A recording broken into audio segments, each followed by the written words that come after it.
What's up, everybody? This is the cryptocurrency for April 10th, 2018.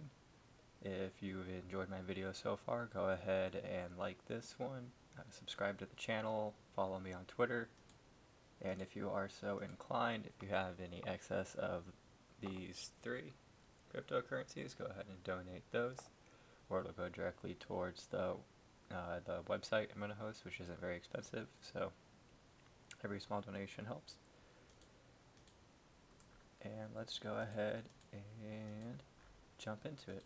The background music will be provided by this playlist, as I mention every time, but I think all the songs on this playlist are quite good, so it makes for good background music.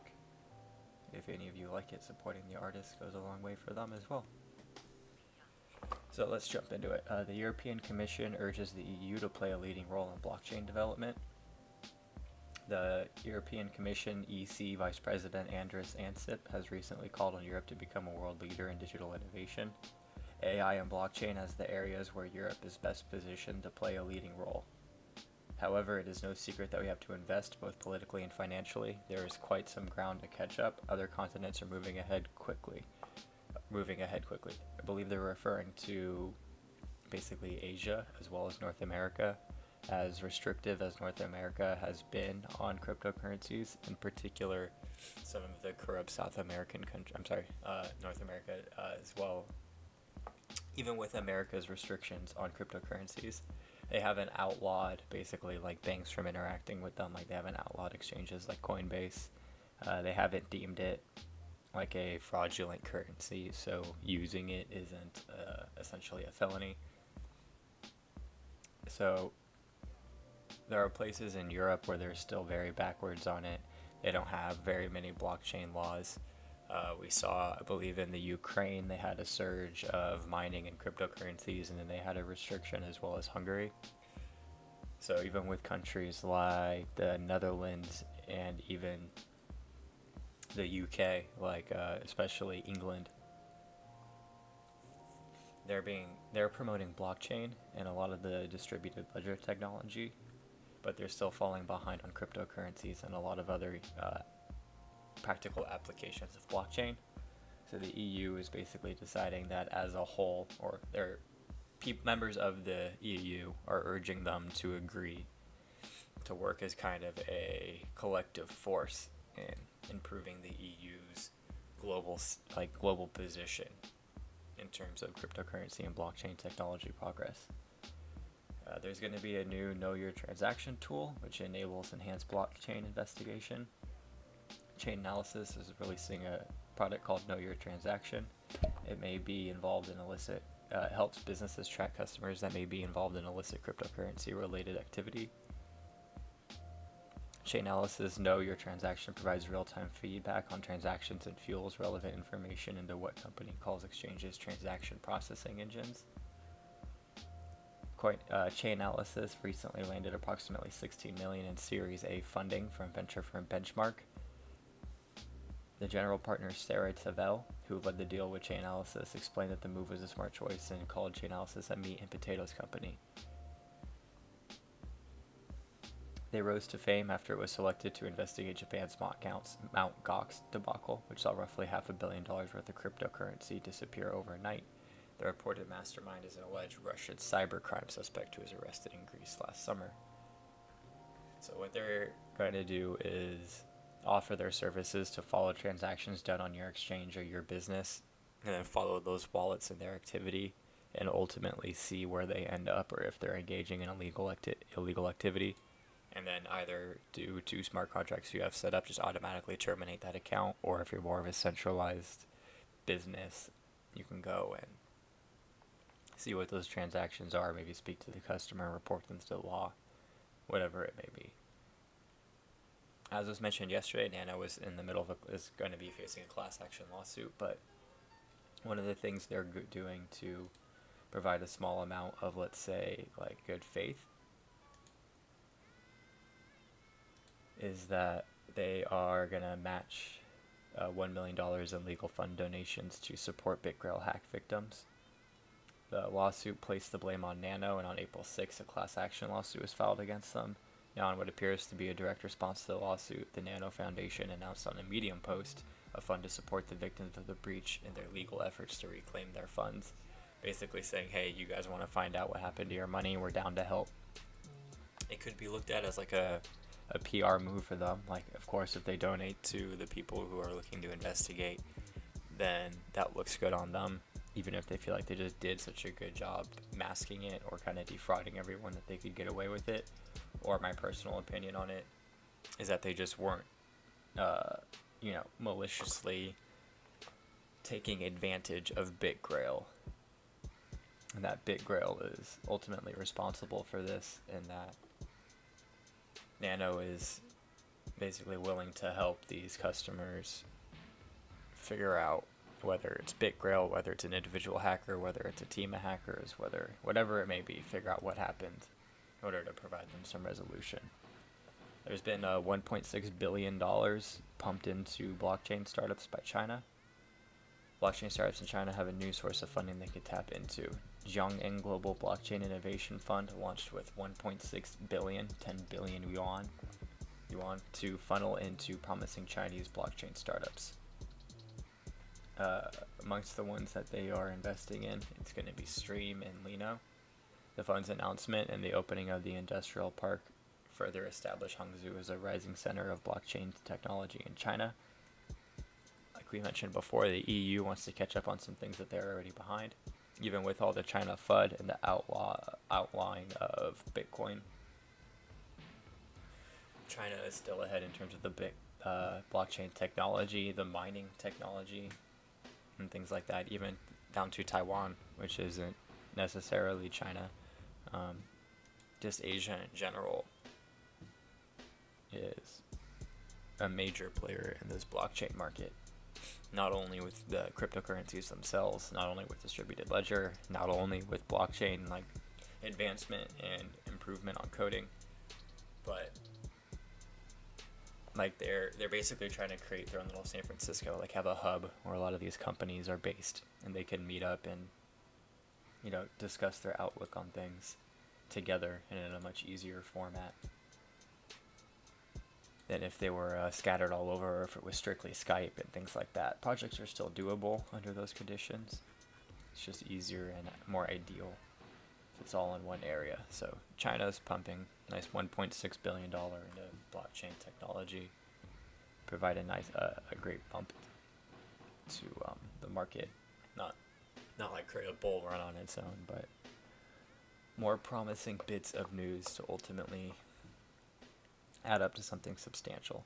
FedEx denies money laundering claims after internal investigation. The too long didn't read of this is we monitored ourselves. We're not going to snitch on ourselves. So yeah, of course they didn't say that they money laundered. Why would they perjure themselves like that? Probably the biggest news of the day in regards to cryptocurrency, the biggest news of the day, period, is by far the Zuckerberg thing, blowing up Twitter, Facebook, YouTube, all of it. But Golem arrives on Ethereum. It's an app that will let you use your excess CPU power and donate it to other people, where you will be compensated for it with the Golem token, the GNT token. It uses Blender to turn this excess CPU power into computational power for visual effects and 3D applications in video games. Basically, what it means to you is that once you download the software, you can allocate your excess CPU power to go towards this cloud computing network, or distributed network of computers. Have it contribute to that ultimate computational power and sell that for the token, which will then have a fiat value or a Bitcoin value if you're trying to get entirely out of fiat. And from there, you'll be able to basically turn your excess CPU into cash or your preferred cryptocurrency quite easily. The problem is that this was brought up in 2016 and had a huge round of funding in 2016 as well, but it has taken until now to even release the initial public beta. Vitalik lamented the state of affairs on the network, recently telling an audience in Seoul, South Korea, that app makers are screwed by scaling changes. So hoping that allowing all these people to donate their extra CPU power towards the computational power of the Ethereum network will be another short-term solution. Not even a short-term solution, but again, like this concept of like another good step into ultimately solving the big problem. There will be some like bigger picture things, like they're working on Plasma, or the next fork that they'll do when they start using proof of stake to handle a lot of the computational power and transaction verifying. There's some giant changes coming in Ethereum, but this is one that provides some relief, some immediate relief on the Ethereum network. One of the biggest upsides to this relief that it will provide on the network, and you know, if millions of people use this and they all give some of their CPU power, that would be huge for them. Alright, Max Kaiser. I wouldn't be surprised if George Soros attempts to corner the Bitcoin market. As it was announced, he's going to be putting over $1 billion into the Bitcoin market. He's basically going off the fact that he believes that Soros could just buy off a bulk amount of it and then manipulate the price himself for either bull runs, bear runs, anything that Soros sees like fit or profitable. So we'll see how that goes. I for one think the funding is just going to be diversified over a class of cryptocurrencies, mostly heavy hitters. And then of course they will use some price manipulation in an unregulated market. I do believe it'll be on more of the smaller coins though, rather than, you know, the top 25 or the top 10. Bank of America has said the bubble has popped again. I just had this open when I was reading it before. I didn't actually mean to look at it in depth.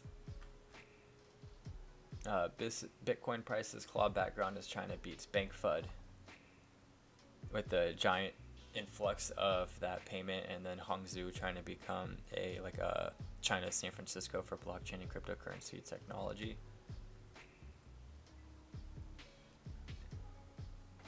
That is, it looked like it was going to provide more support into getting it above the $7,000 barrier, but as you could even see during the stream, it went up over 69 and then is already back down to 68.18.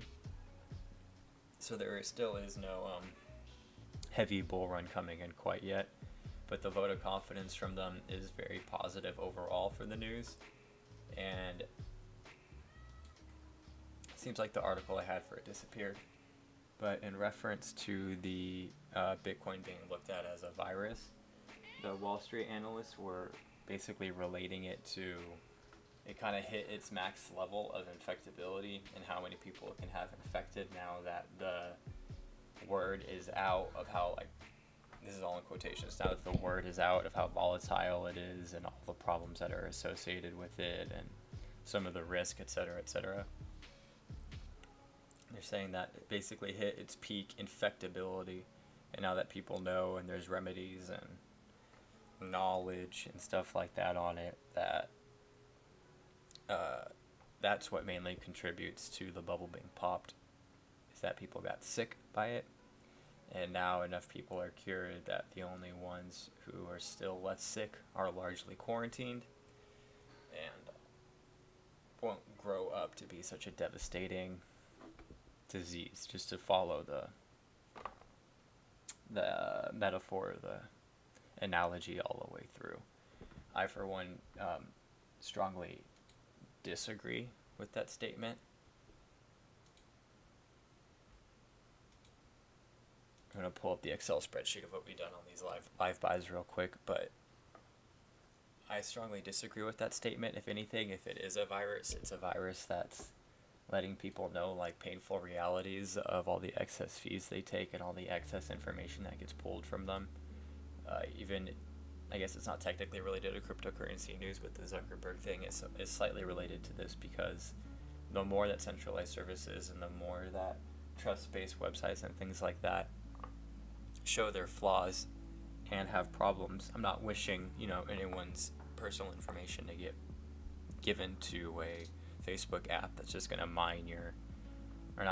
go through all your information and steal your identity and your bank account, etc., etc. But when they have these mistakes. It really shows the benefits of a lot of the blockchain technology and a lot of the things going on in that sense, and how it works much better than the current systems we have in place.